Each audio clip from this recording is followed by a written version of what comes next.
Кедей болатын адам өзінде баласын да аяйды. Бай болатын адам өзінде баласын да аямайды дейді мәшһүр атамыз.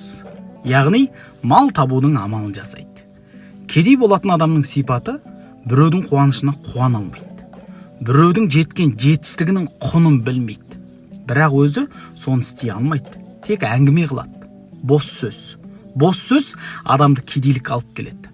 Ол адамның энергиясын жабады. Қазақ кедейдің күні кіжінумен өтеді дейді. Ең ренжігіш адамдар кедей болады. Біреуден бір нәрсе күтіп жүреді, сол күтумен өмірі босқа өтіп кетеді. Қазақ айтады: ер жігіттің бір аты тәуекел дейді.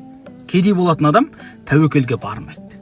Жаңа іс бастауға батыл жетпей, толықтай өмірін құр босқа өткізіп, бос шелек күйінде тәуекелге тігіп жібереді. Тәуекелге бармайтындар ол қорқақтар. Әрбір қорқақ адам өтірікші адам. Әрбір өтірікші жалқау келеді. Жалқаулық жаратқанға да ұнамайды. Әр қазағым бай дәулетті болсын.